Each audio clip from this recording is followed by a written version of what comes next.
दुख में सुमिरन सब करें, सुख में करे ना कोई। यह तो सबने सुना ही होगा।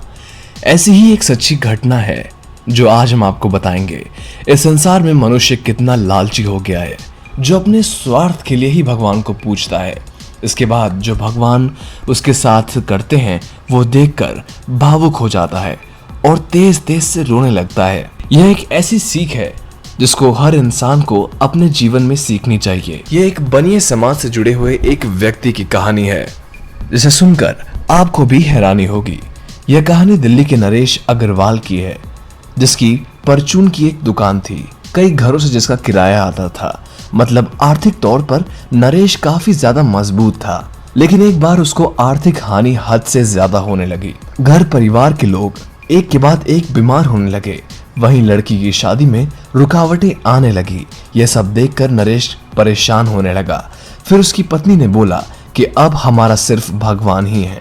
आप भगवान के आगे अपनी अरदास लगाओ ताकि हमारी सारी परेशानियां दूर हो जाएं। तो उसने महादेव की पूजा अर्चना करनी शुरू कर दी। इतना ही नहीं, सुबह शाम मंदिर जाकर पूजा करने लगा और विनती करता, भगवान आप जल्दी से सब कुछ ठीक कर दोगे तो मैं भंडारा कराऊंगा, गरीबों में चादरें बंटवाऊंगा। ऐसा मैं हर रोज नियम से करूंगा। धीरे धीरे एक महीना बीत गया, जिसके बाद उसका परिवार बीमारी से निजात पाने लगा और रोजगार भी अच्छा चलने लगा। पूरा दिन अपने काम को समय देने की वजह से उसके पास पूजा पाठ के लिए जरा भी समय नहीं बचता था। वह बस पूरा दिन काम काम करता रहता था। एक दिन गरीब बूढ़े बाबा उसकी दुकान पर पहुंचे और कहा कि बेटा, मैं भूखा हूँ, हो सके तो मुझे कुछ खाना दे दो या फिर कुछ पैसे ही दे दो। नरेश उस समय दुकान का कुछ हिसाब किताब कर रहा था। उसको अचानक गुस्सा आया और बोला कि अबे ओ बूढ़े, यहाँ से भाग जा, दोबारा दिखाई मत दियो। उसके बाद वह बूढ़ा उसकी दुकान की सीढ़ियों पर जाकर बैठ गया। जैसे ही नरेश की नजर दोबारा उस बूढ़े पर पड़ी, तभी उसने कहा कि छी छी, मेरी सीढ़ियां गंदी कर दी, अपने गंदे कपड़े और खुद को यहाँ से लेके जा। उसका ये क्रूर व्यवहार देखकर वह बूढ़ा बाबा वहां से चला गया। कुछ समय बीत जाने के बाद उसका दिन फिर वैसे ही आ गया।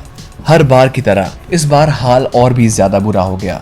नरेश काफी ज्यादा परेशान रहने लगा।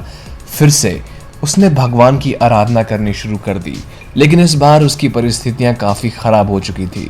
नौबत यहाँ तक आ गई थी कि नरेश भी अधिक बीमार हो गया था, जिसके चलते स्थिति दिन पर दिन काफी ज्यादा बिगड़ गई थी। इसके बाद वही बाबा एक दिन नरेश के घर भीख मांगने आया और बोला, बेटा मुझे एक गिलास पानी पिला दे। नरेश ने अपनी बेटी को बोला कि बाबा को पानी पिला दो। इसके बाद नरेश बाबा के पास जाकर बैठ गया और बोला, बाबा मैं अत्यधिक परेशान हूँ, मुझे रास्ता नहीं मिल रहा है, मैं क्या करूँ? आर्थिक और शारीरिक रूप से मैं बेहद कमजोर हो चुका हूँ। तब बाबा ने कहा कि बेटा, अगर किसी व्यक्ति को कोई मजबूरी होती है तो वो जिस व्यक्ति के पास अपनी मजबूरी सुनाने जाता है तो उसके मन में उसके प्रति एक आस होती है कि यह व्यक्ति मेरी मजबूरी को समझेगा और मेरी मदद करेगा। लेकिन तूने क्या किया? मेरी मजबूरी को अपने घमंड के पैरों तले रौंद दिया। तूने वही किया जो तुझे नहीं करना चाहिए था। तूने मुझे कमजोर समझा। बाबा की बात सुनकर नरेश रोने लगा और कहा कि मुझे माफ कर दो, आगे से मैं ऐसा कभी भी नहीं करूंगा। जिसके बाद नरेश ने बाबा की तरफ देखा तो उनमें से भगवान की झलक नजर आने लगी। यह देखकर वह दंग रह गया और अंदर चला गया। अपनी पत्नी और बच्चों को बुलाकर बाहर ले आया ताकि वह बाबा का आशीर्वाद प्राप्त कर सके। इतने में नरेश की बेटी ने देखा कि उस जगह गेंदे के फूल के कुछ टुकड़े गिरे हुए थे, जिसको नरेश ने उठाया और अपने पास रख लिया। इसके कुछ ही महीने बाद दूसरे दिन उसके हालात सुधरने लगे। उसका परिवार खुशहाल होने लगा और नरेश की तबीयत भी सही होने लगी। उसका रोजगार अब पटरी पर आ गया था।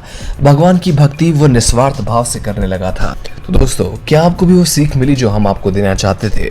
अगर हाँ, तो इस वीडियो को सब में शेयर करिए, ये सीख सबको दीजिए। और अगर आप नए हैं हमारे चैनल पे, इसको सब्सक्राइब करके बेल आइकन जरूर दबा लीजिए। अपनी राय नीचे कॉमेंट सेक्शन में जरूर लिखिए। धन्यवाद।